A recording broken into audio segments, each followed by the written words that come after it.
The government's 20 peso per kilo rice program was rolled out last Labor Day in Cebu. And the sale, as you recall, drew long lines only to be suspended a day after by the Agriculture Department itself. The DA said this is upon COMELEC's suggestion to launch after the May 12 election so as not to politicize the initiative. But Vice President Sara Duterte is not buying this. Kasi kung ayuda ang pinag-uusapan natin, ibig sabihin, meron silang nakikitang pangangailangan sa tao, di ba? Huwag nilang i-excuse. Hindi talaga nila kaya gawin yan. Hindi sila marunong paano gawin yan. At nagsisinungaling lang sila kasi nagpapanik sila sa pagbagsak ng ratings ng kanilang mga kandidato. Sabi sa akin ng businessman, nagsinungaling siya. Kasi imposible talaga ang 20 pesos na bigas. Pero pwede siya, hindi ko lang i-share sa inyo kasi ayoko tulungan. The Vice President also believes the recent video that surfaced against her brother, Congressman Paulo Duterte, and the assault case that followed are Malacanang's way to cover up the failed rice program rollout. Sabi ko na nga, every time nagkakaroon sila ng issue, malaking issue na kabalbalan na ginagawa nila, ang kanilang pang-cover sa mga issue na ito ay atakihin yung kalaban nila sa politika.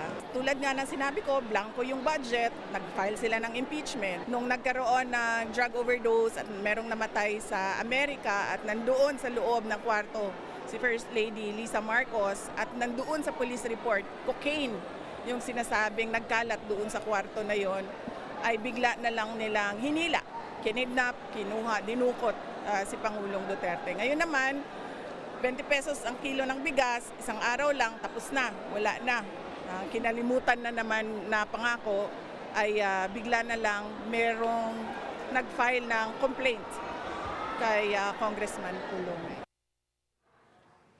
The palace, as usual, is not letting Duterte's words slide and immediately fired back at the VP. Sa kanya pala nang galing ang fake news. Siya pala ang source ng fake news na ito na pinapakalat laban sa unang ginang kay First Lady. Unang-una po, kailangan pa ba natin paniwalaan ang mga ganitong klaseng istorya na nanggagaling sa Vice Presidente? That the Vice President should have at least leveled up in her discussions, in her responses, in certain issues. Hindi ba dapat sagutin na lamang nila kung ano ang complaint? Definitely, Congressman Pulong Duterte is a public servant. He should know his obligations. He should know the laws. He should know what good traits of a leader should be. Well, who better to react to the Vice President's allegations than the Department of Agriculture? And we have on the show DA Secretary Francisco Chu Laurel. Good evening, Secretary. Welcome to The Big Story. Good evening, Sean and Pauline. No? I'm happy to be here para ma-share ko rin yung thoughts ko sa mga statement na yun. So, well, first of all, that politics is behind this program, 20 kilo rice program. Well, one thing is, of course, as I mentioned before, I am not a politician at all. And this is something that the DA has to do because of our warehouses are basically full and we have to move out our stocks. Well, timing lang talaga na mag-election pa, nagkasabay lang. Pero ito din naman yung pangako ni President Marcos na ipapatupad na. Kaya lang po yung pagpapatupad, kailangan ng subsidy. Hindi naman dahil nag-improve yung pagtatanim natin. And I understand that 9 billion is needed so that this program can roll out till December of this year. Paano po natin popondohan ang 9 billion? Well, first of all, yes, it is really a subsidy, but it is the pangako na pinapatupad na. 50% of that will be funded by the national government and we were given 4.5 billion pesos from the president's own contingency fund to do this, and the other half will be coming from the participating LGUs. So, would you say that the president is fulfilling his campaign promise when it's a subsidy and not really because we achieved efficiency, we were able to increase the yield per hectare? Parang it doesn't leave a good taste in the mouth, honestly. Well, technically, when I have the data, that when he actually mentioned this during the time he was campaigning back then, achievable yung cost of 19.50, no? Because fertilizer at the time was only 700 pesos per bag. And yung fertilizer ngayon nasa mga 1.4, 1.5 per bag. Umakit pa yun ng 3,000 eh. So it is a possibility na bumaba ulit yan ang presyo ng bigas kung bumaba ang fertilizer prices sa mundo. And there's so many factors why it has risen. Too much detail siguro for now. Oo nga po. Pero kasabay ba nitong subsidy na to ay tutuunan nyo ng pansin ng DA yung pag-akyat ng yield ng mga rice farms natin? Definitely, no. We are expecting the best harvest for our crops this year, no. Last year lang, syempre, mababa because of El Nino, La Nina. But of course, ang benchmark natin is 2023. We expect na we will have maybe 400,000 more tons than what we had in 2023. And before I pass on to my colleagues here, Secretary, there have been worries or concerns that this action of a subsidy may depress prices, discourage local rice production, and encourage even more import dependence. Well, ang plano naman natin is we're taking everything into consideration. Ang pinaka-importante nga sa akin at sa DA at kay Pangulo, of course kay Pangulo, is yung ating mga farmers. So as of the moment, the plan is to actually increase the buying budget for NFA for next year. Para etong bigas naman na binibenta natin sa ating mga na 20 pesos or i-roll out natin, na sinabing hindi matutupad. I guarantee everybody na gagawin to, nakaplano na, we have the stocks and we have the machineries to do it, ay bibilhin din to sa local farmers natin lalo itong pilot period na to. But yun nga, Secretary, bakit ba hindi mabenta yung rice galing sa local farmers when we think of the program kasi para siyang stopgap measure, dahil you wanna clear the warehouse for the next harvest, but how come that rice wasn't picked up with the initial program? Ano po yung naging issues na kailangan natin pondohan yung subsidiya para maibenta lang at 20 per kilo? Technically, we can sell all the stocks we have now at 20 peso per kilo without further subsidy. But of course, we want the losses. We want to be able to buy more rice. That's why there was additional from the local farmers. That's why there was additional money that was nalinagay. Pero for next year, ganito rin ba yung magiging patakaran? I know we're clearing the warehouses for the harvest, but ganito rin ba yung magiging siste for that harvest? Well, if the Filipino people would like to have these programs, especially may hirap nga at yung medyo vulnerable sectors natin at tuloy-tuloy ito hanggang 2028 while our BBM is our president, ay kung yan na hinihingi ng taong bayan, siyempre ibibigay ho natin. But Secretary, you also have a lot of critics questioning the timing of the rollout of this program, right? Kasi last year po, and even the year before that, you have the Agriculture Department saying hindi pa po feasible or hindi posible pa ang 20 peso per kilo na bigas. But here it is being rolled out during election season and just a few weeks po after bumaba ang trust and approval ratings ni President Marcos. Well, timing nga. It's if you call it bad timing or good timing on my part. Basically, last year, June pa na namin may plano na ganito. Then, but during that time, if we were going to do it, we will spend maybe almost 3 times more because of the very high price world market and local market. Ngayon, actually, bumaba lang ang presyo na nakita niyo na pababa yung presyo ng bigas starting mid-January na, February hanggang March hanggang April. Itong April, world prices have bottomed out and naging stable. So, eksakto, talagang right timing talaga na ito yung pinakamababa ngayon na presyo sa mundo in the last 3 or 4 years. So that's why pwede na, at bumaba din yung presyo natin from 55 to 60 plus ang presyo sa palengke. Ngayon, meron tayong 32 peso na bigas. So, it's more affordable now. While it is a subsidy, we're not denying that. But mas muro na ngayon ang subsidy nito.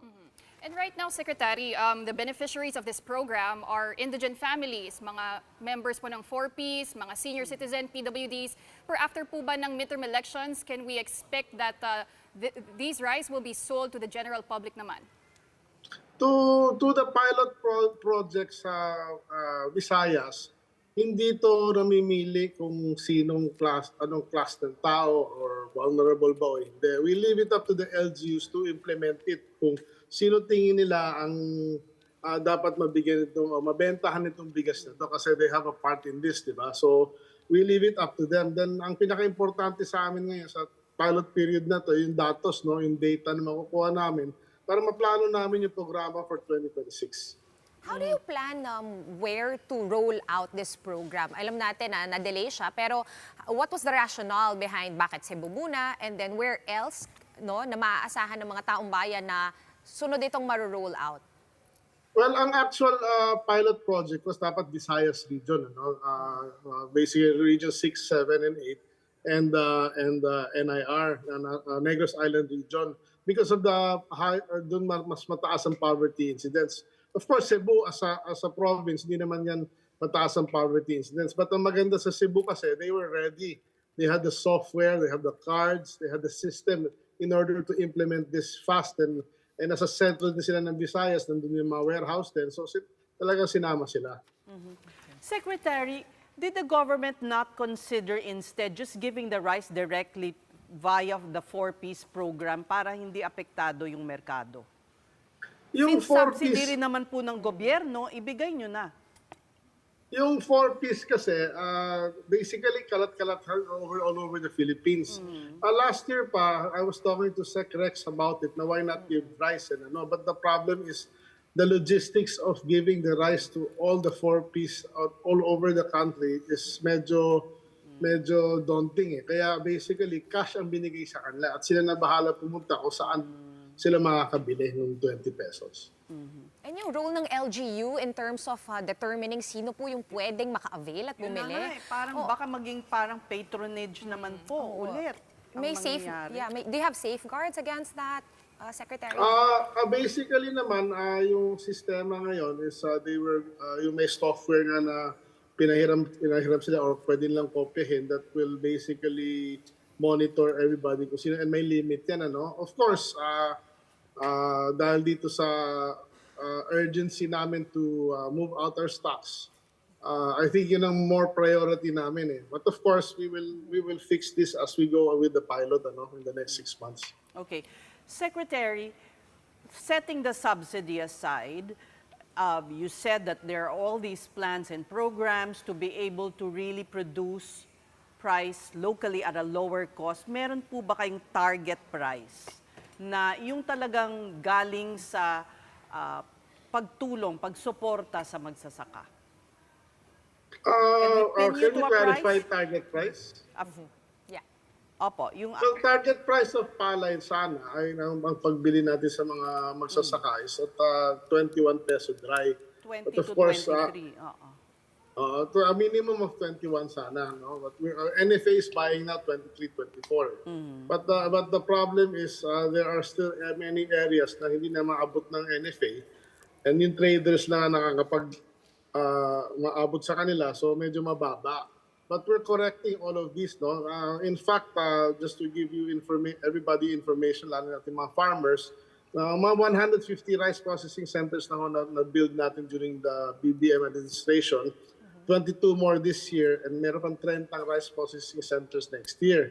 And we're buying a lot of trucks this year to address the issue that came out of na may mga areas na mababa yung palay. So ngayon, pupunta na sa next harvest season, hopefully meron na yan, mapupuntahan na kung saan mababa, magpapadala na kami mga truck, kami napipick up para mabili ng mas mataas. Plus yun na nga, dadagdagan nga, with this fund natin, madadagdagan ngayon ang pera ng NFA to buy more rice from our farmers. So hindi sila talo dito.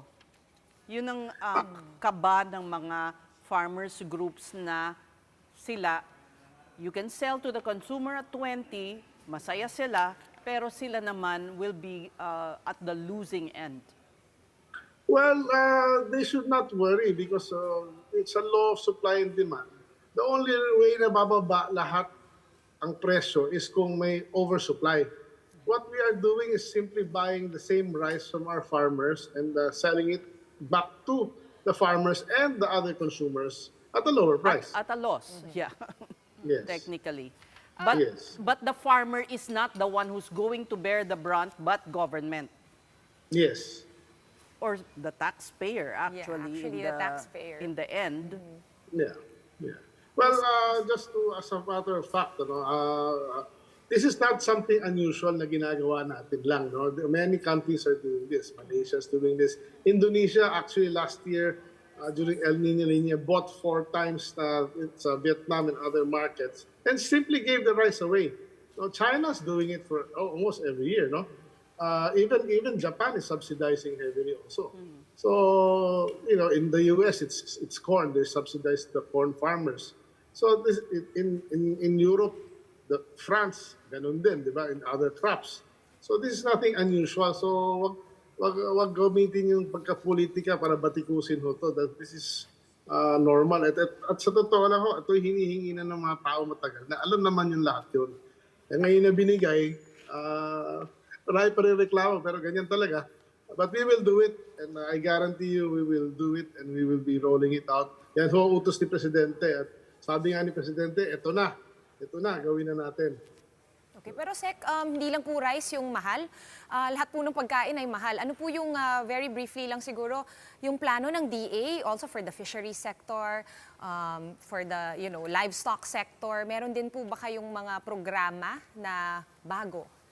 Well, sa livestock, katulad ng manok, if you can check naman, yung manok naman is reasonable price now, no?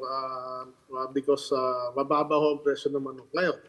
Ang problema natin talaga is baboy. Baboy is basically because of ASF. Dating almost 14 million heads ho yung ating mga baboy, mga pork. Ngayon, nasa 8 million na lang. So talagang short. So maraming nag-MSRP ho tayo. Medyo sumunod nung una, hindi sumusunod. Dahil talagang short eh. So meron na kami mga plano but I plan to implement it after elections, no, inaayos muna namin itong rollout namin sa bigas. Sa fishery product naman, seafood, kung titignan naman nyo, ang bangus naman at ang tilapia is quite reasonable yung presyo. Diba? Ang galunggong lang ang mataas, pero ang sa akin, ang masasabi ko lang sa galunggong, huwag na natin isipin na murang isda yan. Basically, galunggong is already scarce. Wala na masyadong galunggong sa Pilipinas saka sa mga ibang bansa. It is overfished. That is the reality.